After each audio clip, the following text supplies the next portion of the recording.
The supervised visitation had been more than just a formality, it was the linchpin of their case. Every observation, every note taken during those sessions, painted a damning picture of Kevin's inability to maintain appropriate boundaries and his corrosive influence on Winter's fragile psyche. Ironically, it was Kevin's own compulsive need to document everything that ultimately exposed the severity of his condition. The courtroom proceedings began with an avalanche of evidence so meticulously compiled that it bordered on overwhelming.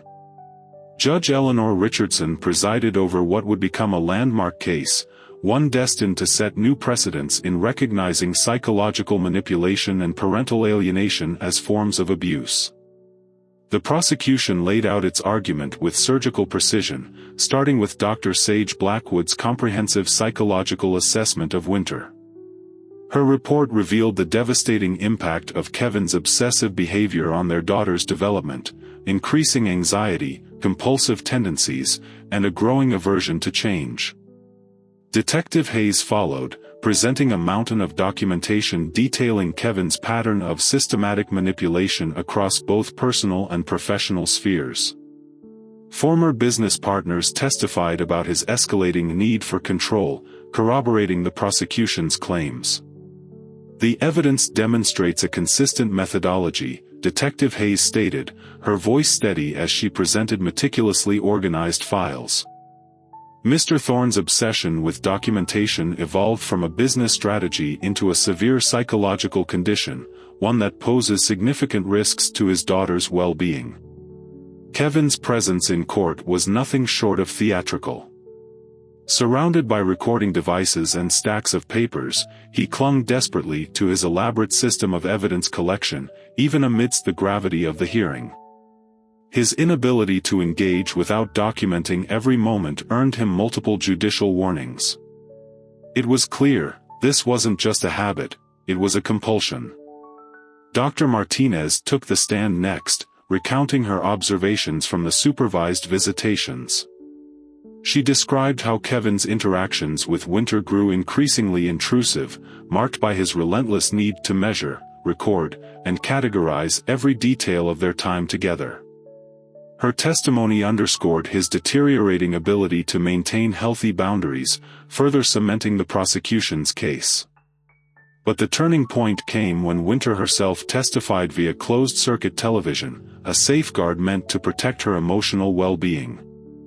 Her small hands fidgeted with papers on the desk before her as she spoke, her words carrying the weight of truth. "Dad's pictures and charts aren't about helping anymore," she said softly, her voice trembling but resolute. "They're about making everyone stop moving, stop changing. He wants to freeze everything in his special rooms." The court-appointed psychological evaluation team confirmed Winter's account, diagnosing Kevin with severe obsessive-compulsive tendencies exacerbated by deep-seated abandonment trauma. Their findings highlighted how these issues manifested in dangerously controlling behaviors. When Kevin finally took the stand, his testimony only reinforced the prosecution's arguments. Unable to address the court without referencing his labyrinthine documentation system, he produced elaborate charts and graphs, attempting to justify his actions through data. To the judge and jury, it was painfully obvious, Kevin's mind was trapped in a web of his own creation. Judge Richardson delivered her ruling with clarity and finality. The overwhelming evidence of psychological manipulation and emotional abuse left little room for leniency. Parental rights were suspended pending completion of intensive psychological treatment, and strict provisions were imposed, including mandatory distance from Merritt's residence and workplace. This decision wasn't merely about custody arrangements, it established critical legal precedents regarding psychological manipulation as a form of abuse, particularly in cases involving parental alienation. For Merritt, the verdict brought measured relief. While the legal victory marked a pivotal step forward, she understood that true healing for Winter would require time and patience. What Kevin had intended as a systematic destruction of Merritt's life had instead unraveled his own mental state, leaving behind an irrefutable record of his descent. 1 year later, sunlight streamed through the breakfast nook of Merritt's new home, illuminating the quiet transformation that had taken root.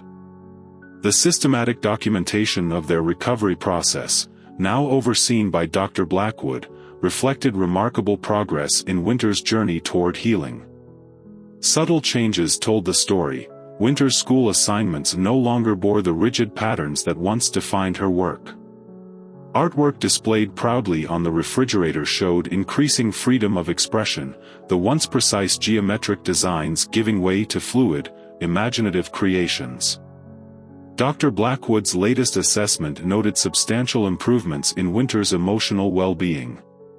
"The compulsive behaviors have diminished significantly," she wrote. "Winter demonstrates increasing comfort with unstructured activities and natural variations in daily routines." Court-mandated therapy sessions with Kevin proceeded under careful supervision, focusing on establishing healthy boundaries and communication patterns. Slowly but surely, the rigid documentation requirements gave way to genuine father-daughter interactions. Meanwhile, Kevin's progress in treatment showed signs of hope. Under the guidance of his therapy team, he began dismantling the infamous evidence library piece by piece, replacing it with healthier coping mechanisms. Detective Hayes continued monitoring his compliance with court orders, reporting steady adherence to distance requirements and communication restrictions. Merritt found solace in building something positive from the wreckage of their ordeal. She founded a support group for parents navigating similar situations, offering insights born from her experience. For Winter, art became a powerful medium of self-expression. Family portraits now included both parents, drawn in proportionate sizes and harmonious positions, a testament to her therapeutic progress. In the end, the systematic destruction Kevin had planned for Merritt's life had inadvertently led to transformation and healing. Through structured therapeutic channels, they documented not despair, but resilience. Winter's laughter echoed through their home once again, a melody of renewal and restoration. And though scars remained, they served as reminders, not of pain, but of strength forged in the face of adversity. Ask Explain. The courtroom was tense, the air thick with anticipation as Judge Eleanor Richardson presided over a case that would redefine legal precedents on psychological manipulation and parental alienation. The prosecution's evidence was overwhelming, a meticulously assembled dossier chronicling Kevin's descent into obsessive behavior and its devastating impact on Winter, his young daughter. Dr. Sage Blackwood took the stand first, presenting her comprehensive psychological assessment of Winter. Her findings painted a harrowing picture. Kevin's relentless need to document every interaction had not only consumed his own life but also warped Winter's emotional development. Detailed analyses revealed escalating anxiety and compulsive tendencies in the child, symptoms mirroring her father's destructive habits. Detective Hayes followed, laying out an extensive timeline of Kevin's systematic manipulation across both personal and professional spheres. Former business partners testified about his pattern of control, corroborating the prosecution's claim that Kevin's obsession with documentation had evolved from a mere strategy into a severe psychological condition. Detective Hayes' presentation included carefully organized case files, each piece of evidence underscoring the danger Kevin posed to his daughter's well-being. Kevin's presence in court was as telling as the testimony against him. Surrounded by recording devices and stacks of papers, he continued his compulsion to document even during the proceedings. His inability to engage without referencing his elaborate system earned multiple judicial warnings, further highlighting the severity of his condition. Dr. Martinez provided chilling accounts from supervised visitation sessions.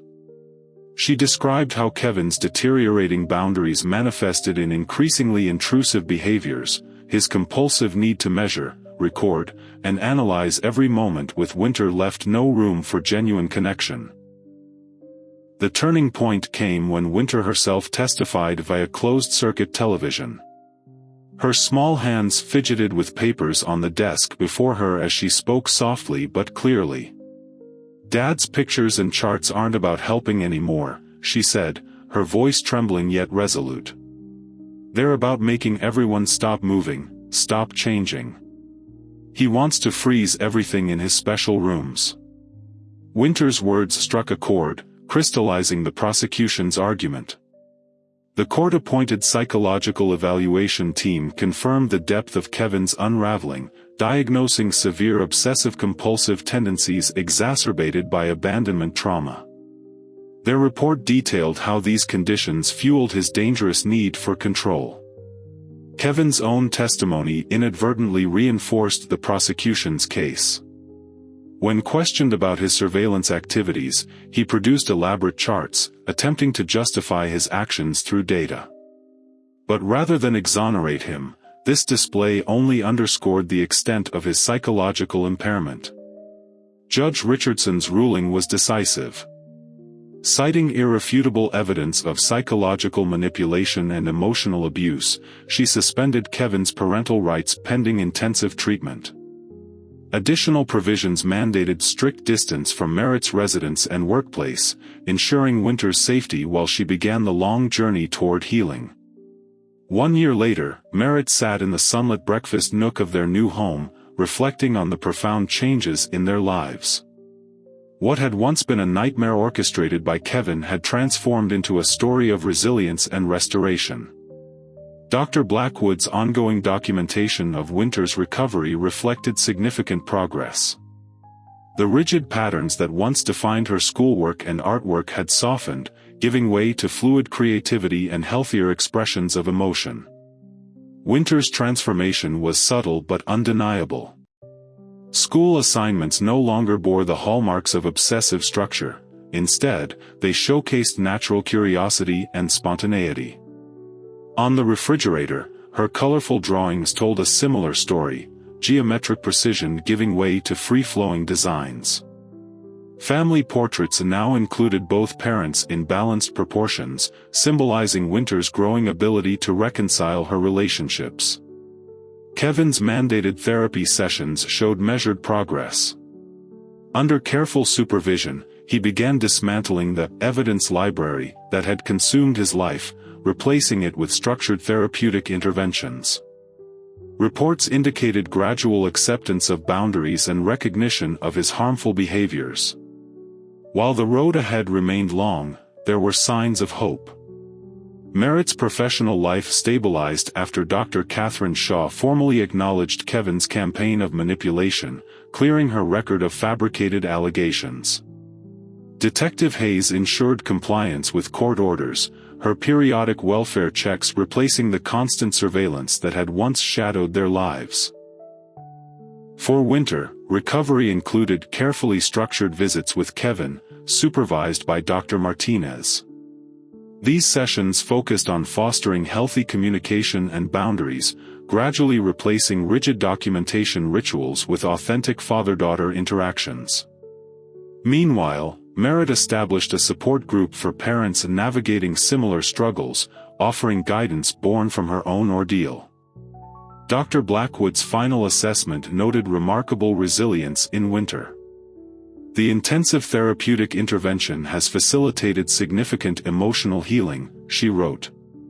Winter demonstrates age-appropriate behaviors and healthy attachment patterns with both parents.